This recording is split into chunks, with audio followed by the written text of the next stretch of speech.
Welcome to Science 5.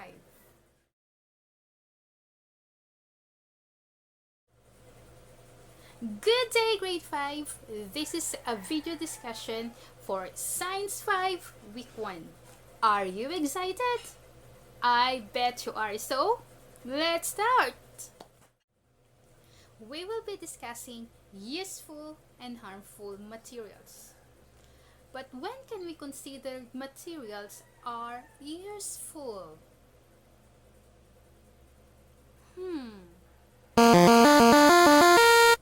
When these materials are used based on the reason why they are made, they are considered useful materials. Correct. And these materials possesses properties that causes no harm to people and to the environment. And now let's proceed to its properties.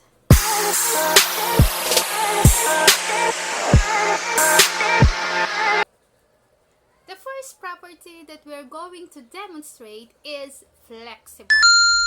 Say that one again. Flexible.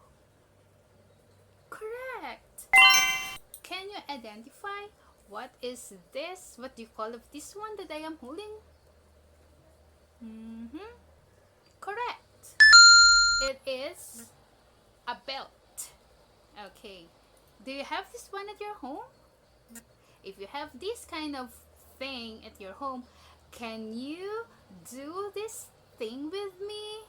Can we demonstrate the flexible property of a material together? Yes, I bet you can. Okay, how can we identify that this belt? Why is it this belt is an example of a flexible material? It's because the belt can be bent.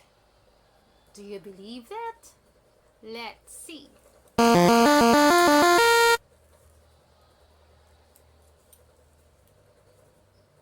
See it? This belt is an example of a flexible material because the belt can be bent.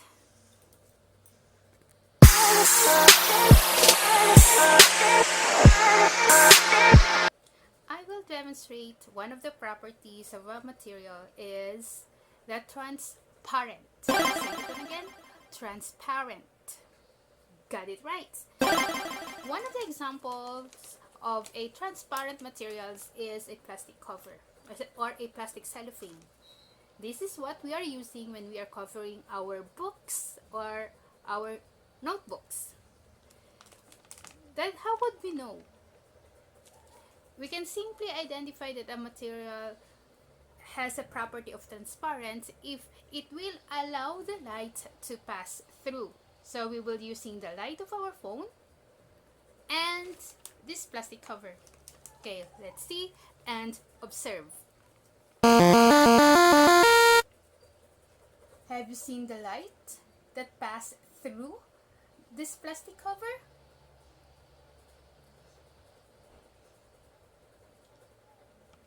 Correct. This plastic cover is truly considered as a transparent material because it will allow the light to pass through.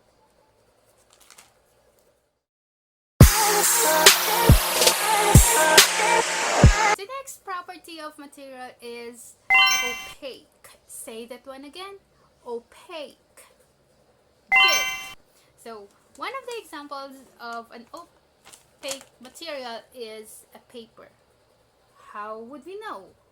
It's because opaque materials will not allow the light to pass through. So we are using again the flashlight or the torch from a phone and this paper. Look and observe.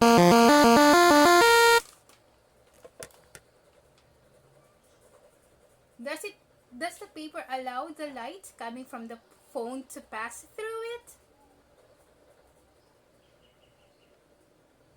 Correct. It did not allow the light to pass through this paper. So this paper is truly an example of you got it right, opaque materials.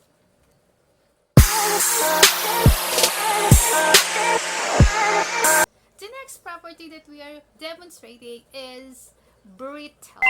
Say that one again. Brittle. You got it right. One of the example of a brittle material is, yes, this is a glass. I'm sure you have this one at your home. But do not try this at home, kids, okay? Okay, what will happen? Oh, I forgot. First and foremost, what is the use of a glass? Of course, we are using the glass in drinking, yes, water. Okay, what will happen? I want you to imagine. Do not try this at home, kids. Do not try this at home. I want you to just imagine if I accidentally slipped off this glass from my hand. What do you think will happen? Yes, the glass will definitely be broken into pieces. So that's it. When we say brittle, these are hard materials that can be broken into pieces. And that is the property of brittle.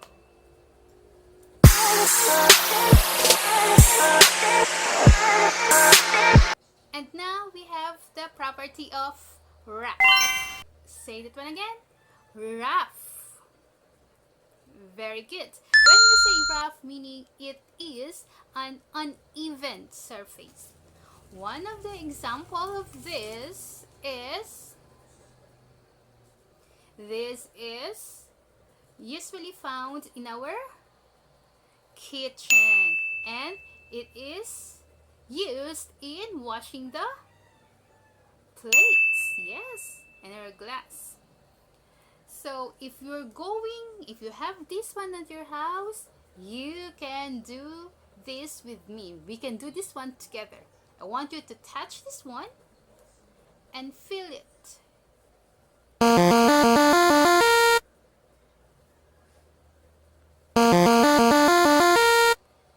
As you can see, the surface is uneven. Okay, and if you're going to feel it with your hands or with your fingers, that is what you called perfect. You called it rough.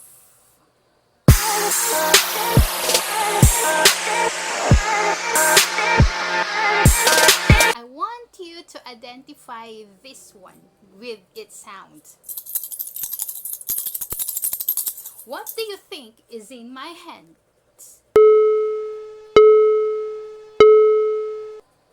Correct. These are coins. Can you guess? Coins is an example of what property? What does it possess? Very good. These coins are examples of magnetic property. Why? It's because coins can be attracted to a magnet. So this is one of many examples of magnetic properties. Okay, just remember any metal which can be attracted to magnets it will have a property of magnetic. Good job.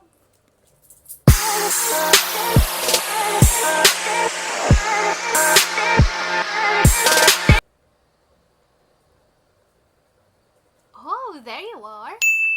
I am just touching this ball pen and it was so soft. The surface is so soft. What kind of property is this? Think. Remember the slide.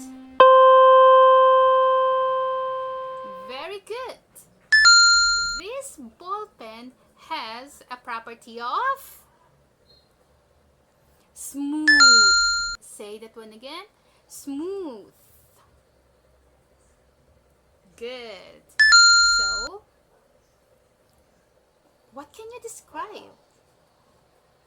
Smooth means they have even surface. That is the opposite of rough. Okay? What kind of what property instead? What property is this that has a even surface, and when you're going to feel it with your fingers, it is soft? Correct. It is a smooth property.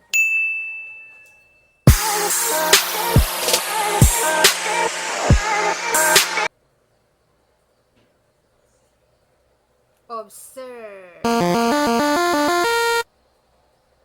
Yep, this is a city. But what's in a city? What property of material is this? Very good. It is shiny. Good job.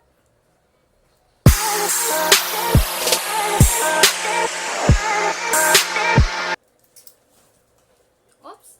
Not going anywhere. But what property is the umbrella? Correct. It is waterproof. How? We are using this one so that we cannot get wet when it rains.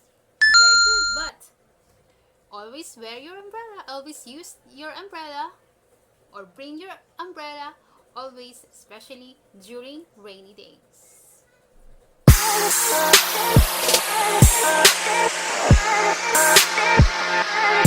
The next property that we're going to demonstrate is absorbent. Say that one again. Absorbent. Correct. One of the examples of an absorbent material is tissue. If you have your tissue, then good. Okay, can you see that one? We will use this tissue if this tissue will really absorb that water. Let's try to wipe it.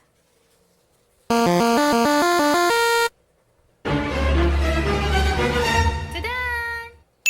Is it magic? No, that is not the magic.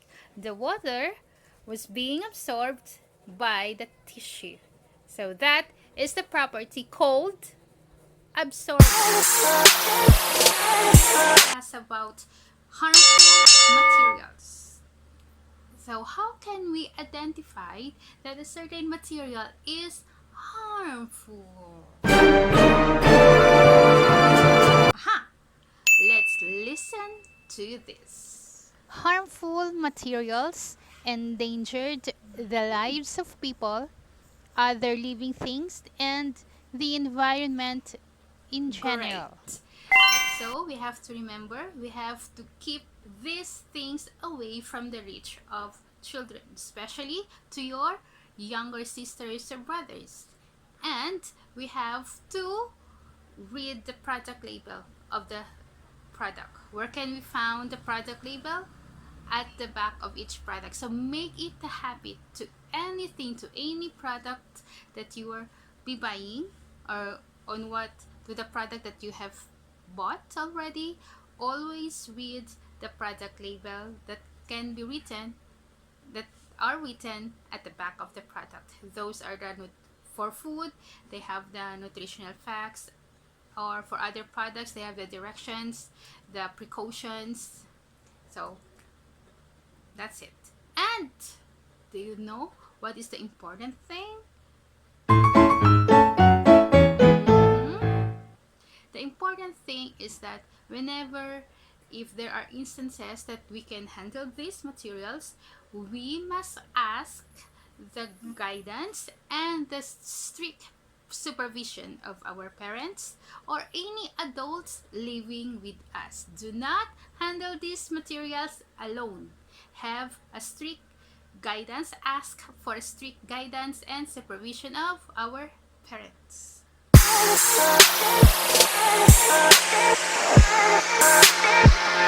There are 4 properties of harmful materials. First one is toxic or poisonous. Say it with me. Toxic, poisonous. Great job. So these toxic and poisonous materials, these are materials that could bring us long-term illness or sickness. So what are these examples that can be found within our house? These are pesticides. Pesticides are used in killing the pests that can be found in the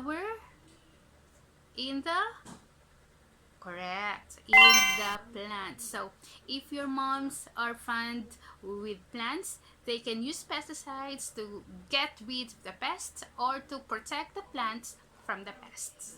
Next, we have the insecticides. The insecticides, they are used in killing the insects. The most common insects that can be found in our house are the cockroaches. Are you afraid of the cockroaches? Me too. So, next one are the mothballs. So these mothballs, they are white and circular in shape, and they are put sometimes in our closets or in the cabinets.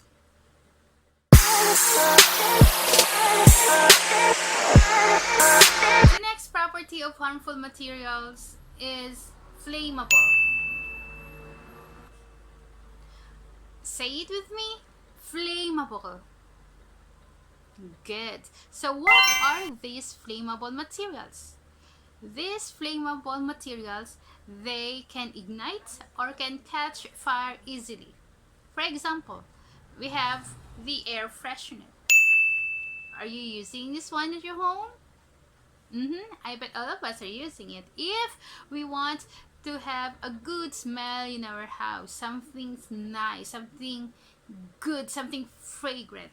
But be careful, because it could ignite fire.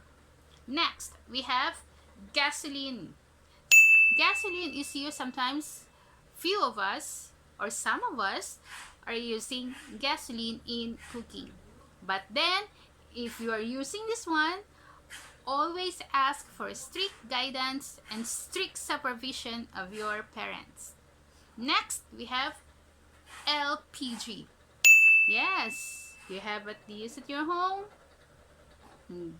Okay, so some of us used LPG in cooking, but then we have to be careful in turning it on and turning it off, because some of the fire incidents or burning of houses, some of it has caused or rooted because of the leaks from the hose of this LPG.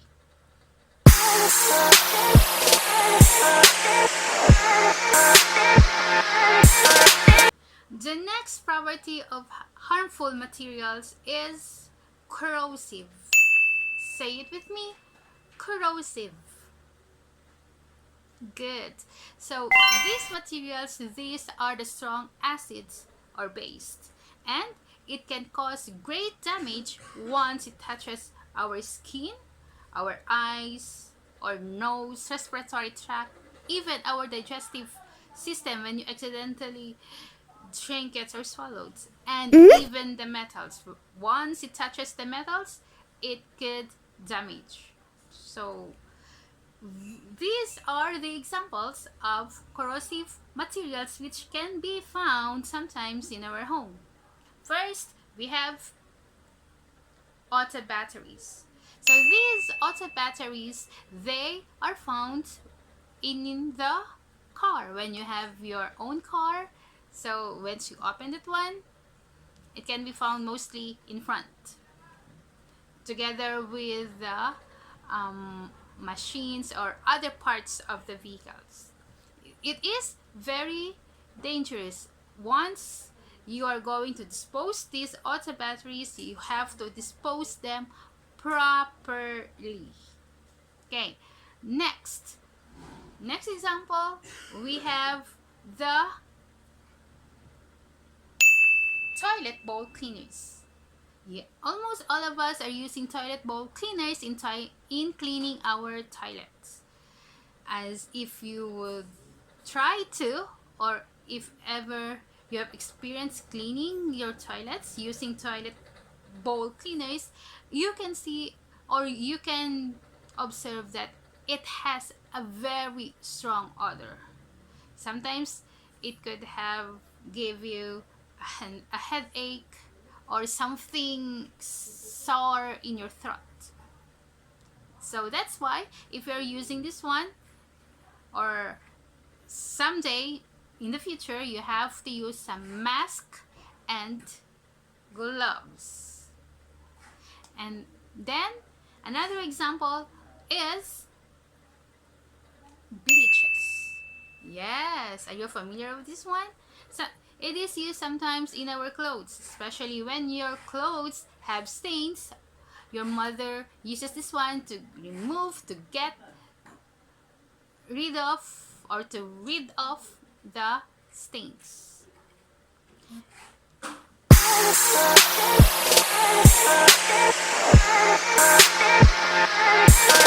property of harmful materials is reactive. Say it with me, reactive. Good. So these reactive materials, they easily react with other materials. Example, we have the firecrackers. Yes, firecrackers will make the sky so colorful and delightful. But then, here in our city, it is prohibited to use firecrackers during celebrations. That's why during New Year's Eve, we don't use firecrackers. Why do you think so? That is for our own safety. And another example is matches. So kids, as everyone is saying, do not play with matches. Why? It's because it could create or ignite fire. So that's it for week 1 here in Science 5.